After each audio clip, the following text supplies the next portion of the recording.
สบายดีพี่น้องมื้อนี้เฟบรุรีวันที่8 2026ที่วัดอาจารย์บวันเมืองอิสบิโตรัฐมินนิโซตาสร้างวิจิตรได้มาทำบุญตักบาตรในโอกาสวันมาฆบูชา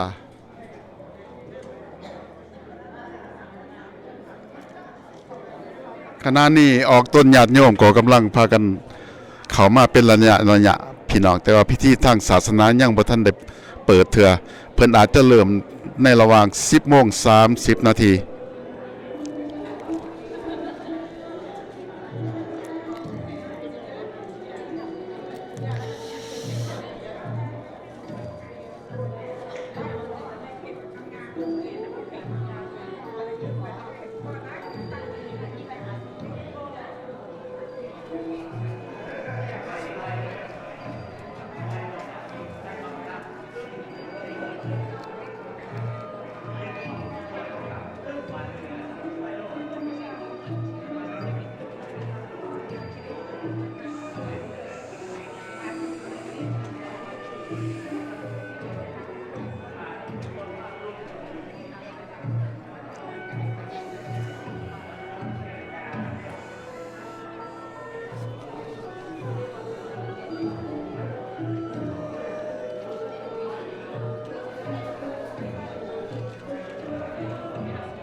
วัดดิจันทร์สุวรรณจามเนาะจนมาโมทนาทาสีเสา200 ดอลลาร์ประเทศก็ตัวแม่เป็นสีโพธิภูผาโมทนาใจสอยพวกเล็กกันเกิน200 ดอลลาร์แม่โซฟานไปเนี่ยยินโมทนาประจำเดือนพวกเล็ก200 ดอลลาร์แม่ทำเพื่อสีสมพานโมทนาทาสีเสา10 ดอลลาร์ก็ขั้วเท่าแก้วมณีวงศ์โมทนา50 ดอลลาร์เนาะแม่วันวงศาโมทนาทาสีเสา200 ดอลลาร์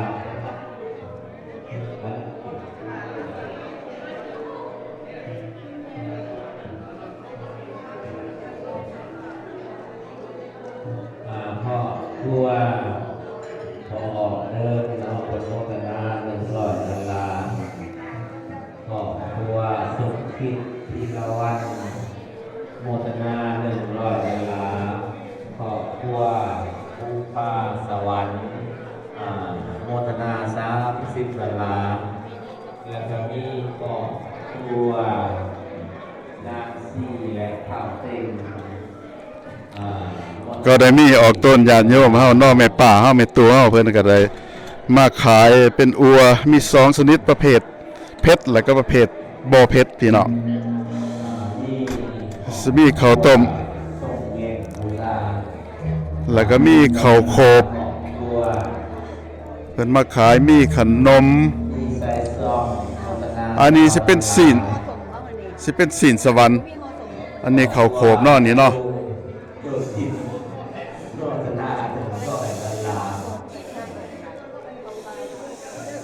ตัวเกสรที่ละคุณโมทนาทาสีเสา600 ดอลลาร์และขอบคุณนางคิมพีละวันโมทนาทาสีเสาและขอบโอ้น้องสาวน้องและขอบโอ้100 ดอลลาร์รวมทั้งหมด1,300 ดอลลาร์และขอบคุณนางแก้วสวรรค์พันธวงศ์โมทนา100 ดอลลาร์เนาะตำหมากหุงเนาะตำหมากหุงขัวมี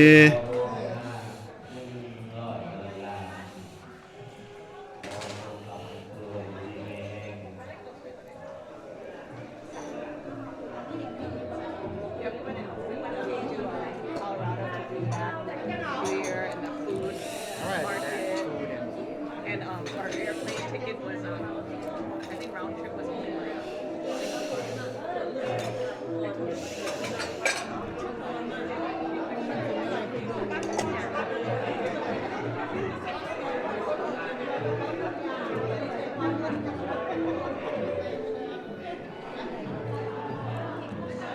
ัมมาสัมพุทธัสสะนะโมตัสสะภะคะวะโตอะระหะโตสัมมาสัมพุทธัสสะนะโมตัสสะภะคะวะโตอะระหะโตสัมมาสัมพุทธัสสะสัพเพกะเมจารุเปสิเนสิกขารัตถิยัตตาริเกวิมานิปิเปนะเทจักามิตาลุนะคารเนเกหังวัตุเมเกเดปมาจายันตุเทวาสรทายมิยัคคะกันธปนาคาติสันตาสันติเยยังมุนิวัจนังสัทธาโวมิสุนันโตธัมมัสสะวนาคโรยัมมาทันตาธัมมัสสะวนาคโรยัมมาทันตาธัมมัสสะวนาคโรยัมมาทันตาเอาไว้ทานกันเด้ออิมินาสัทธาเรนะกังพุทธังอภิปูชยามะอะระหังสัมมาสัมพุทโธภะคะวะพุทธังภะคะวันตังอภิวาเทมิ อิมินาสการเรนะตังธัมมังอภิปูชยามะสวากขาโตภะคะวะตาธัมโมธัมมังนัมสสามิ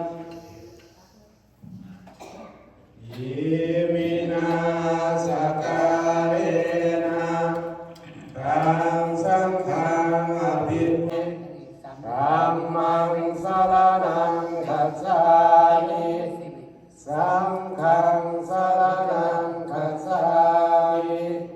ทุติยัมปิพุทธังสรณังคัจฉามิทุติยัมปิธัมมังสรณังคัจฉามิ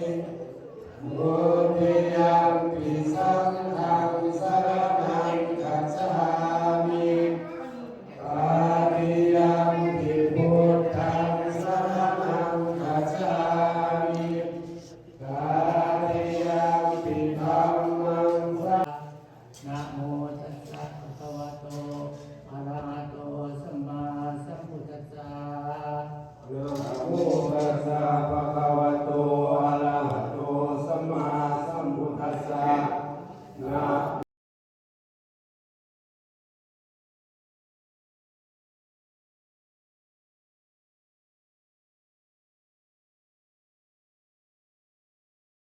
สัมพุทธัสสะ ธังสรณังคัจฉามิ พุทธังสรณังคัจฉามิ ธัมมังสรณังคัจฉามิ ธัมมังสรณังคัจฉามิ สังฆังสรณังคัจฉามิ สังฆังสรณังคัจฉามิ ทุติยัมปิพุทธังสรณังคัจฉามิ ทุติยัมปิพุทธังสรณังคัจฉามิ ทุติยัมปิธัมมังสรณังคัจฉามิ ทุติยัมปิธัมมังสรณัง บุญมาฆบูชาที่วัดอาจารย์บัววัน สรณังคัจฉามิ ทุติยัม มื้อนี้ซันเดย์วันที่8เฟบรุรี2026 ปิพุทธังสรณังคัจฉามิ ตติยัมปิพุทธังสรณังคัจฉามิ ตติยัมปิธัมมังสรณังคัจฉามิ ตติยัมปิธัมมังสรณังคัจฉามิ ตติยัมปิสังฆังสรณังคัจฉามิ ตติยัมปิสังฆังสรณังคัจฉามิ ติสรณะธรรมนังปาริปุณัง อุกัสสะอะมะพันเต กานาทิปาตาเวรมณีสิกขาปะทังสมาธิยามิ ปานาติปาตาเวรมณีสิกขาปะทังสมาธิยา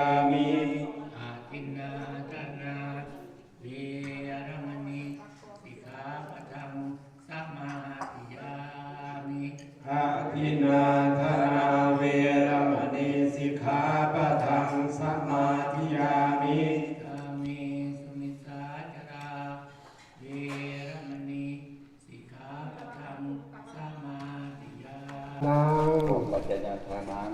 กับทั้งเครื่องบริวาร เครื่องบริวาร ทั้งหลายเหล่านี้ เหล่านี้ แด่พระสงฆ์ แด่พระสงฆ์ ขอพระสงฆ์จงหา ขอพระสงฆ์จงหา เครื่องบิณฑบา เครื่อ ต งบิณฑบาต และภัตตาหา และภัต ร ตาหาร ต้นกะละพือ ต้นกระพือ บักเบง บักเบง ปัจจยทานั ปั ง จจยทานัง กับทั้งเครื่องบริวาร ทั้งเครื่องบริวาร ทั้งหลายเหล่านี้ ทั้งหลายเหล่านี้ ของพวกขน้อยทั้งหลา ขอย พวกน้อยทั้งหลาย เพื่อประโย เพื่อ ชน์ ประโยชน์ และความสู และ ง ความสูง แก่พวกขน้อยทั้งหลา แก่พวก ย น้อยทั้งหลาย พวกขน้อยทั้งหลา และ ย พวกน้อยทั้งหลาย ขออุทิศ ขออุทิศ ส่วนบุญกุศลนี้ กุศลนี้ แด่ดวงวิญญา แด่ ณ ดวงวิญญาณ ของสมเด็ ของ จ สมเด็จ พระสังฆราช สังฆรา คุณ ช ท่านบุพาราช ท่านบุพาลาย าทานทองพา ทานทองคำ แก้วหาน้ แก้วหาน้ ำยาทานพระยอดแก้ว ำทานพายอด มหาอรดำเนึงบุญ มหากรดับลงบุญ ยาพอเกต ยาบอกเก คติยวงศ์ ติยาวงศ์ ยาพอจันเพง ยาโมจันเท อนันตพงศ์ อนันตพงศ์ ยาพอบัวลี โบโบลี จินดาวงศ์ ยาวงศ์ แม่ขาวค เนขาวคัน ำธรรมวงศาแม่ขาวบุญมี ขาววี ราชดาวัน สดาบัน พอพงมา ผมมา ราชดาวัน สดาวัน พอยุร้อน ร้อน พงสมบัติทางสม สมก่อน ทางคำใบ ไป โอวิง วิ่ง มหาหุนทันทันพะวงศ์ทางลุงพร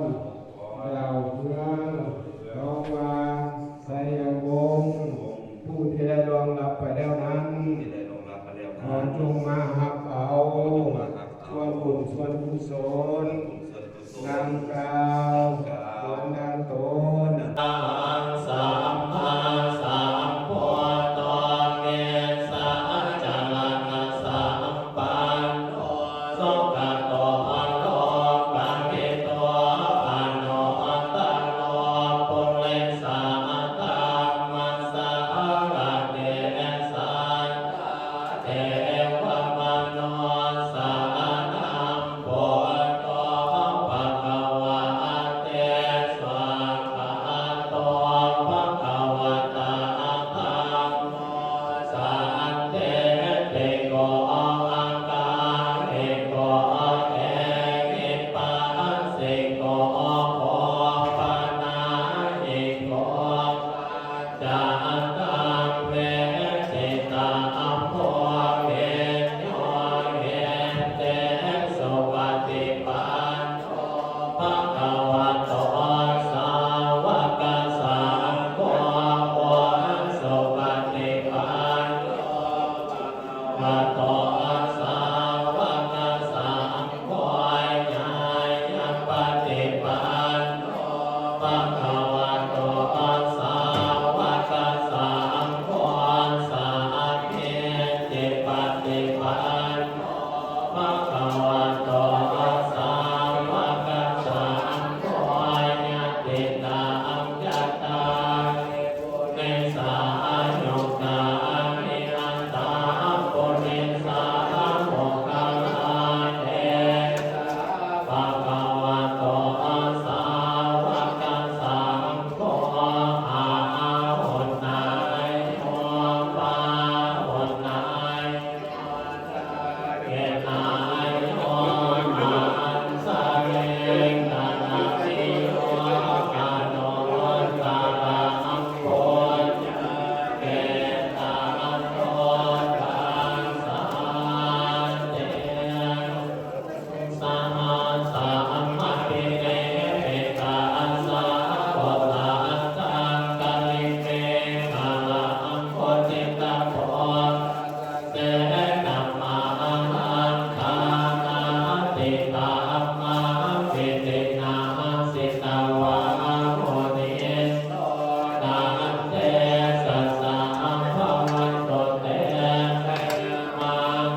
ตัสสะภะคะวะโตเตสยามะสาเอตังโสปะนันตาโหสัพพะวิโกตังมะเอเตโกนัสเตนะโคสัพเพนะสัมมาปัญญาโกเตโสปะเตเวทินาสิตาวาโมเนโตตันเตตัสสะภะคะวะโตเตสยามะกาลังเอโกขะมาเตเตโคสัพเพนะโสตาตานาตังโฆโสติโสติเมติปะหาปิตานังยานังปะเตนะเวทินาสิตาวาโมเนโตตันเตตัสสะภะคะวะโตเตสยามะกาลังเอเตตาเปโภตังสยามะกาลังอาตาตังโยปัญจโนตินาติเตสนะเตมาตาติเอตวันตาติเมตาติสุขาภาวะติโมขังโสขังนาติกามายานาโตตาปัญโนมหากัลโลติโกนาโตตินายันนาภาภามินาโกเวสัมมาปะ สบายดีบ่ได้มา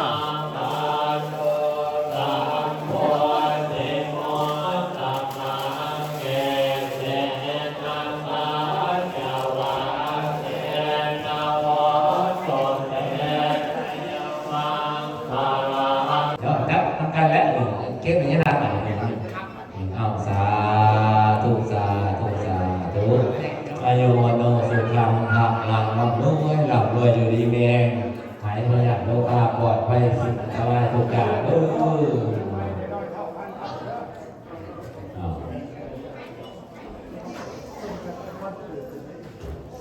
จับหน่อยวันเกิดเพิ่นเด้อวันเกิดเนี่ยทานเนี่ยมันจะมีออกเลยครบหมด74 ปีแล้ววันเกิดเนี่ยเอาผิดมาดูฉันเอาแต่พ่อจะทำแล้ว กิตังตังตุมังกิตเมวะสันนิสตุสัพเพปุ เอาพระกันยุก่อนเด้อพนมมือเอาก่อน มนาราโชยะถามณิโสติระโสยะถาอิติโย สันตุสัพพะโลกเวนัสสันตุมาเตภวะปันตรายวันสุเกเทกายโยโกภวะภิวาทนาเสเวสเนวัฏาปัจจายโนจันตาโลธรรมวาทันเตอายุวันโนสุขังภาลั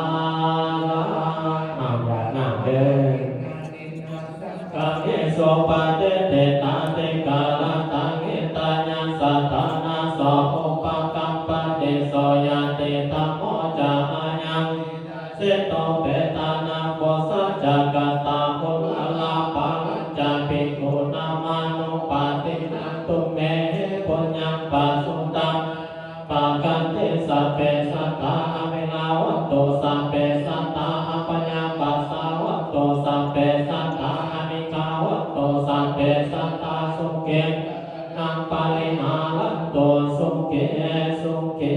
เอาอย่าลงไอ้วัดนะครับพนมมือเอาใส่ในตัวเพลินบังโพธิญาโมเมสักกัญญาณังนามทิวาตโนเอวังตวา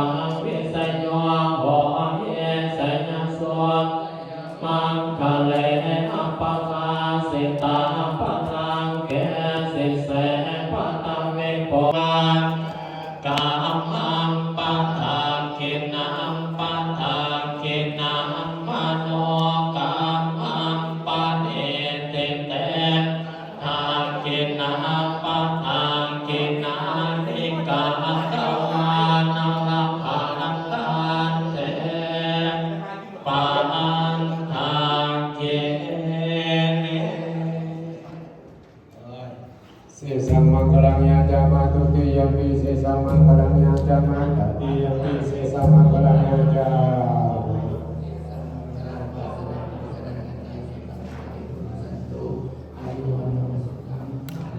สาธุอา บรรยากาศโลสันติมหาพยานปฏิเกิดมหาประทานอาหารอยู่โต๊ะแบ่งกระโต๊ะขนมกันตัวใดแบ่งในบ้านเราทุกคนในทั้งเพื่อนข้ากับบ้านลูกบ้านร้านตัวสำหรับกระโต๊ะขนม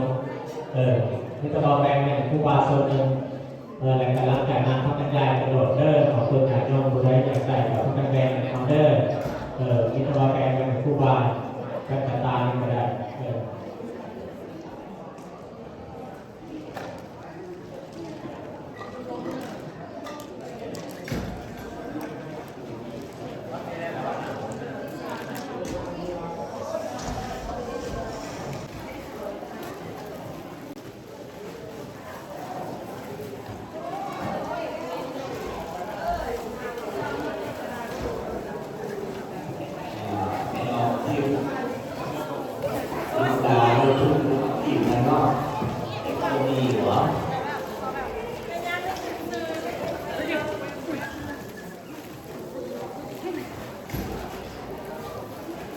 อย่าทายที่ตอนนี้ให้เขา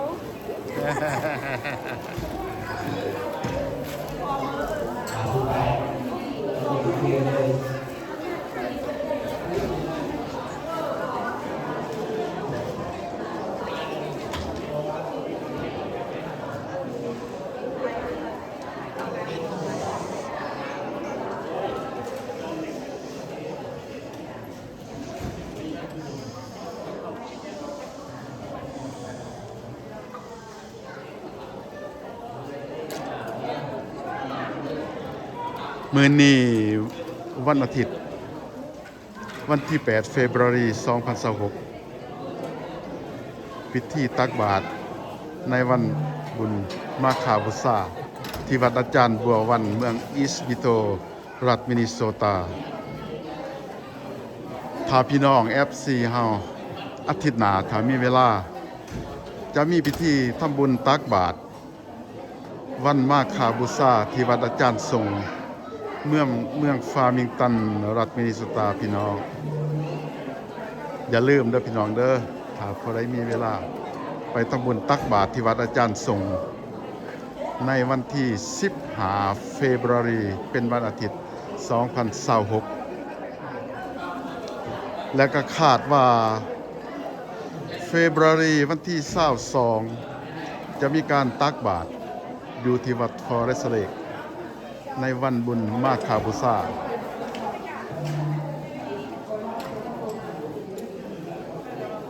แต่ว่าทางอาจารย์สุริยาเพิ่นว่ามื้อนี้ล่ะมื้อวันอาทิตย์วันที่8นี่ล่ะเพิ่นจะมีการประชุมว่าจะเฮ็ดบุญตักบาตรในวันมาฆบูชามื้อใดอาจจะเป็นวันที่15บ่หรือวันที่22แต่สร้างวิจิตได้ร่วมกับเพิ่นว่าจะเอาวันที่22เฟบรุรี2026ทำบุญตักบาตรวันมาฆบูชาที่วัดฟอเรสเลกเพิ่นจะเสนอในกองประชุมเพิ่นจะประชุมมื้อนี้ล่ะพี่น้อง FC เนาะ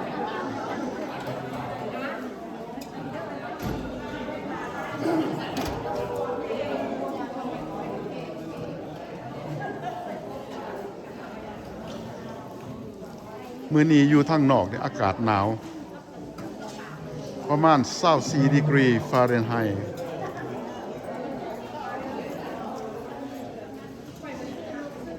แต่ถ้าจะเป็นเมืองลาวหรือเมืองไทยก็ประมาณ-23-24 เซลเซียสนี่แหละพี่น้องเซลเซียสนี่แหละพี่น้องระวังนั่นล่ะ